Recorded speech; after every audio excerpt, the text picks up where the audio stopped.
우리가 몇 주 동안 루퍼트 스파이라의 나 자신 영원하고 무한한이라는 책을 잘 읽고 있습니다. 오늘도 조금 몇 줄 읽고 함께 감상을 나눠보겠습니다.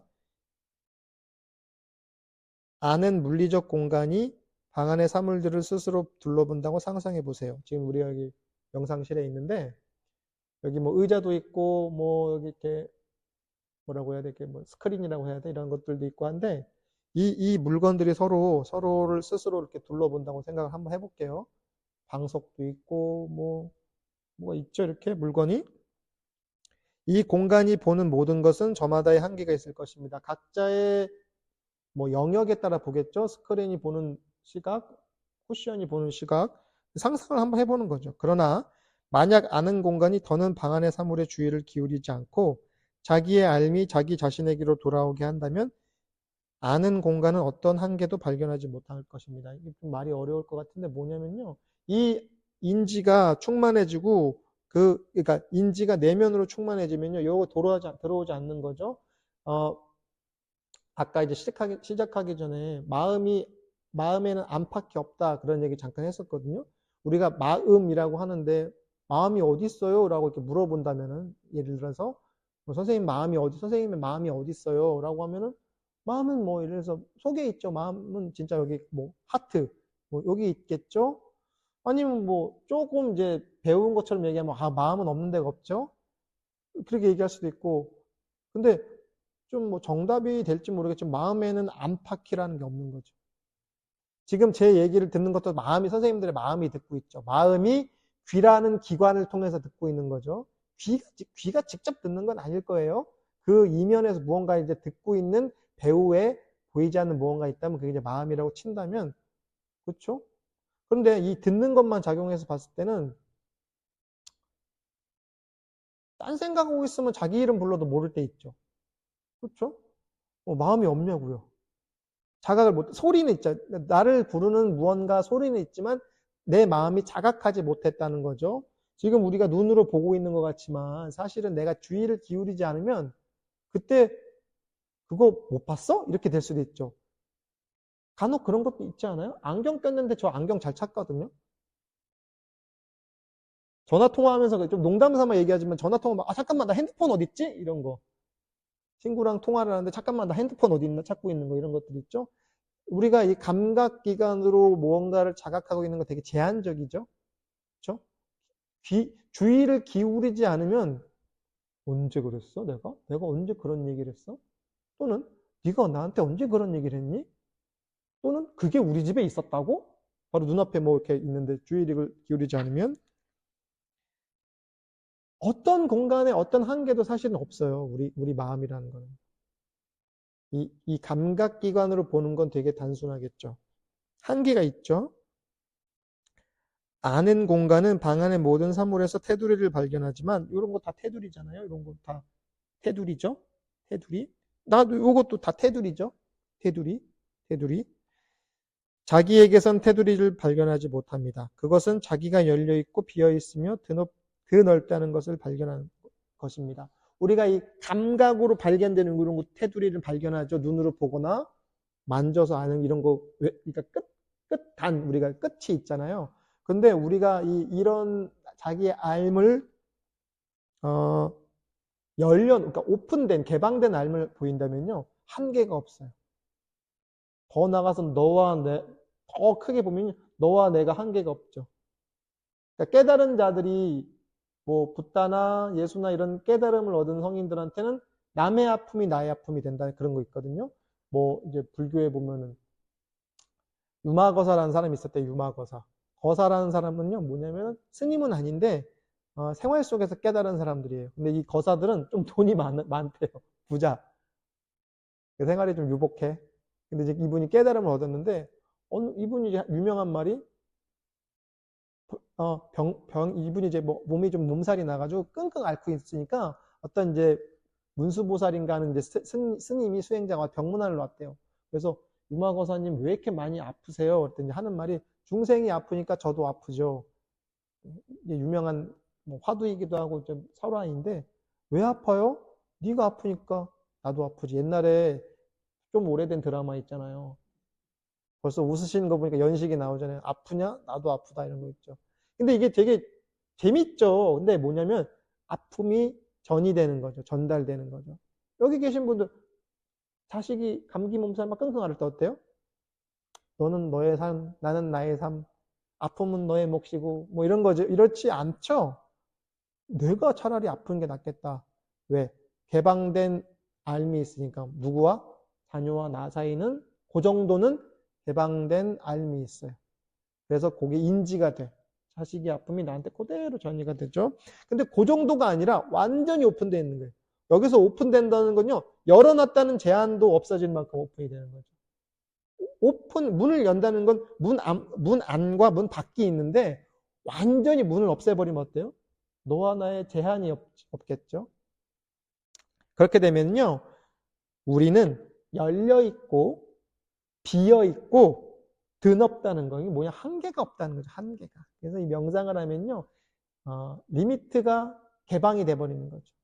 네, 요즘에는 봉고차 같은 거, 이제, 하면은요, 속도 제한 그게 있어요. 뭐 100km 이상 못 밟게 위험하니까. 근데 이제 좀 이렇게 조작으로 그 리미트를 이렇게 빼면은 이제 속도를 더 낼 수도 있고 막 그렇다곤 해요. 근데 우리가 이제 그거는 안전상으로 하는 거지만 우리의 의식 세계의 리미트, 한계가 있단 말이에요. 왜 한계가 있어요? 경험 때문에. 여성으로서의 경험, 남성으로서의 경험 계속 똑같이 얘기하지만 뭐 이 대한민국이라는 국가에서 사는 경험 또 그런 각자 그런 어떤 경험된 내용이 있기 때문에 그걸 벗어나기가 정말 힘들어요. 제일 벗어나기 힘든 게 입맛. 입맛은 정말 직결되어 있으니까 내 삶과 입맛 바꾸기 되게 힘들죠. 못 먹는 음식 이런 거 있잖아요. 저는 옛날 얘기인데 순대를 못 먹었어요. 초등학생, 중학생 때까지. 의외죠. 지금은 환장하는데 순대를 못 먹었거든요. 근데 아는 우리 친척 어른이 하나만 먹어보라고 입에 하나를 이렇게 넣어줬어요. 그래서 못 먹겠어요. 근데 그냥 한 번만 씹어만 보라고. 근데 몇 번을 씹었는데 맛있는 거야. 맛있는 거야. 그래서 전 만약에 그런 어떤 특별한 리미트를 개방하는 경험이 없었으면 영영 못 먹을 음식이었겠죠? 뭐 사실은 지금 저 같은 경우에는 특별히 오히려 명상을 하면서 특별히 무언가를 가리는 게 많이 사라졌어요. 그러니까 특히 뭐 음식을 다 먹어요라기보다도 어떤 특정한 음식에 대한 어떤 호불호가 많이 사라졌어요. 역으로. 사실은 모르겠어요. 사람마다 그것도 경험이겠지만 저는 그렇게 생각해요. 명상을 잘하면요. 그 제한이 사라지기 때문에 뭐 이렇게 청탁불문이 돼요. 이렇게 뭐 이런 거 있잖아요. 뭐 나는 뭐 이렇게 감각이 오히려 명상을 하니까 민감해지는 분들도 있어요. 그래서 뭐 냄새를 잘 못 맡는다거나 특정한 음식에 되게 거부감이 생긴다 이럴 수 있거든요. 근데 그거는 틀렸다 옳다가 아니라 사람에 따라 다른 것 같아요. 근데 저는 오히려 그런 게 좀 덜해졌어요. 그러니까 다 먹고 아니더라도 그런 어떤 심리적인 저항감이 많이 사라졌어요. 그래서 그럴 수도 있고 저럴 수도 있고 탁한 사람도 있고 뭔가 좀 청정한 경우도 있겠지만 그거를 받아들이고 수용하는 거는 조금 많이 그러니까 비위가 좋아졌다고 해야 되나? 저 같은 경우인데 사람마다 달라요. 어떤 분들은 이제 명상을 하니까 오히려 더 이렇게 뭐 제한이 생겼다. 이렇게 좀 냄새 나는 건 가까이 못 하겠다는데 그 냄새라는 게 꼭 물리적으로 맡아지는 냄새가 아니라 이렇게 감각으로 느껴지는 게 있을 수 있거든요. 근데 저는 오히려 저는 여기 말한 것처럼 비어 있고 드넓고 열려 있어서 그런 게 점점 덜해지는 것 같아요. 저는 그래요. 못할 게 없고 못 만날 사람이 없고 못할 일이 없겠다는 생각이 들어요. 마찬가지로 우리가 객관적으로 알고 있는 모든 것에는 시간이나 공간의 한계가 있지만 우리의 참된 자기에는 한계가 없습니다. 시간과 공간조차도 경험의 대상입니다. 알 안에서 나타나고 사라지기 때문입니다. 여기서 계속 루퍼트 스파이라가 말하는 건 계속 얘기하지만 여기서 알미라는 건 난리지가 아니라 통찰, 어웨어니스, 자각하고 깨어있음이에요. 그래서 우리 지금 여기 이 공간 안에 있죠? 경험하는 거예요. 실제 있는 게 아니라.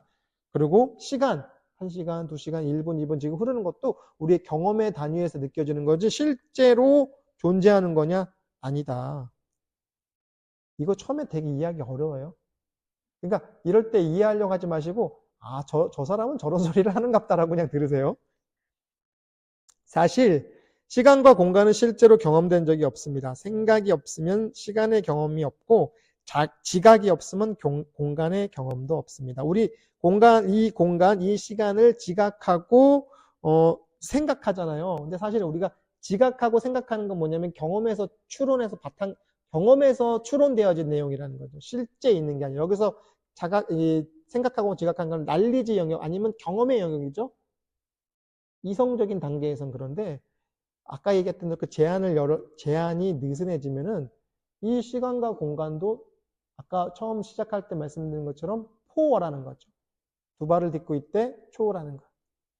제가 쓰는 비유 중에 그 쥐가 미로 찾는 그 비유를 들어요. 쥐들도 미로 찾는 그런 어떤 실험을 하면은 같은 그러니까 이 한 골목에서 막혔을 때 포기하지 않고 다른 골목 계속 찾아요. 쥐들조차도.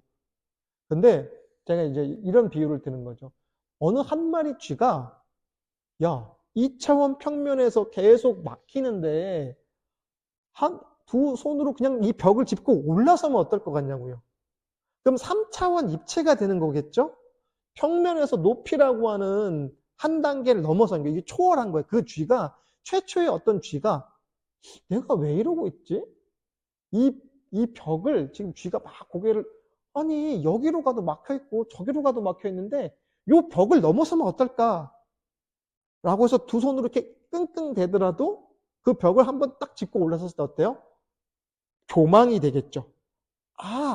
절로 가면 막혀 있고 이리로 가면 열려 있구나라는 건 이제는 경험해 보지 않고도 알 수 있어요.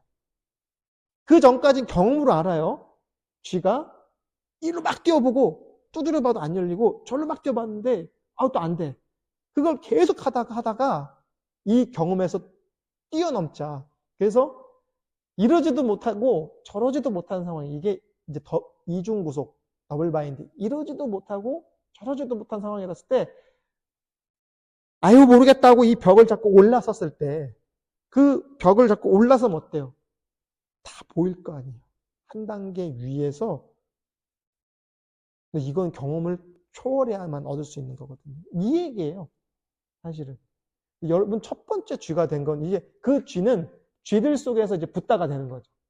깨달은 쥐가 되는 거예요. 그럼 이 쥐들은 이제 어떻게 해요?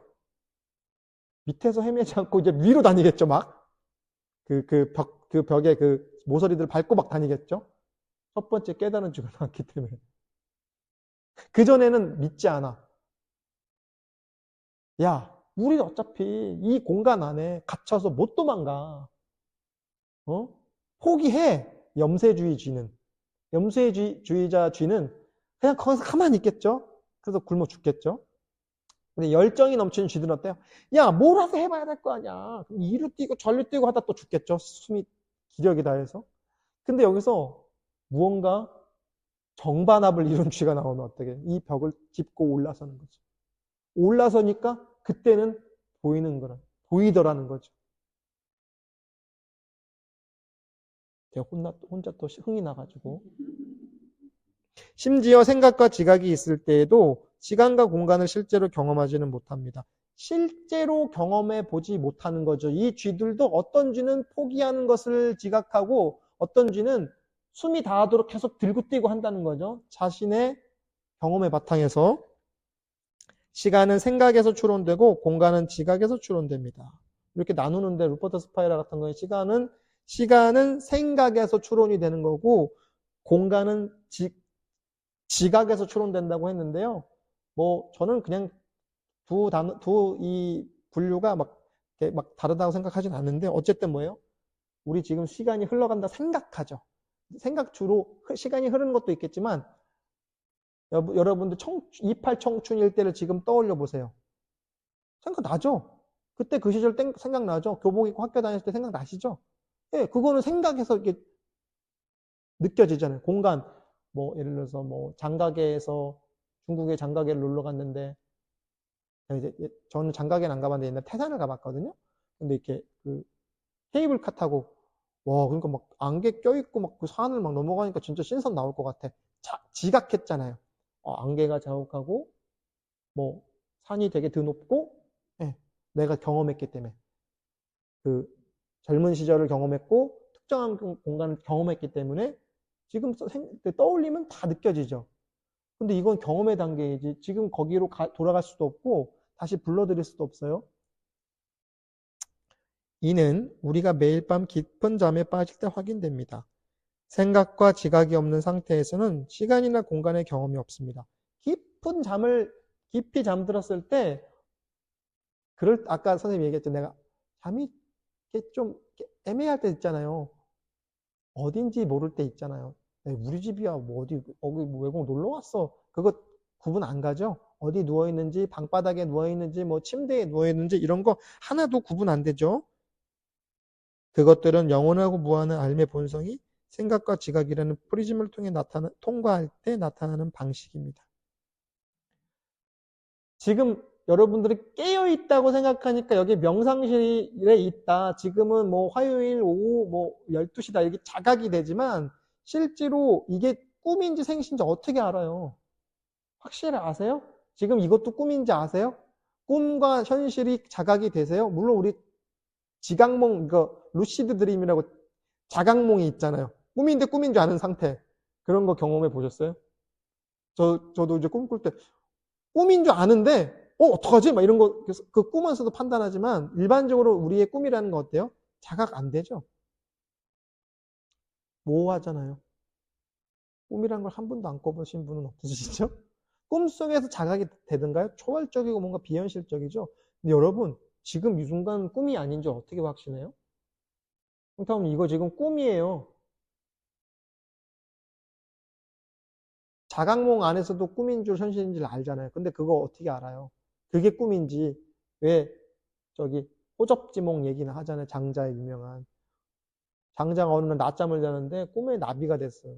근데 이게 나비가 장자가 된 건지 장자가 나비가 된 건지 어떻게 아냐고. 우리의 인식이라는 거 되게 모호하거든요. 100%다 알지 않잖아요. 여러분 이 공간을 100%다 자각합니까? 지각합니까? 그냥 내가 여기 앉아있으니까 앉아있는 가보다 하는 정도겠죠? 시간이 객관적으로 균일하게 가요? 고생됐던 시간은 되게 오래 가고요. 행복했던 시간은 어때요? 후리륵 가버려요. 어느새 청춘이 백발이 되고 백발이 또 새 몸을 맞이하는 거죠. 근데 그건 다 경험에서 이루어진 거지 진짜 100% 자각하냐고요. 꿈이 아닌 줄 어떻게 알아요? 그래서 꿈에서 깨야 된다는 거예요. 꿈에서 깨야 한다. 꿈 깨. 꿈 깨 할 때 깨잖아요. 깨버리신다는 꿈에서 야! 하고 누가 날 깨워서 하면 뭐 다행이겠지만 꿈에서 깨어나라는 거, 꿈에서.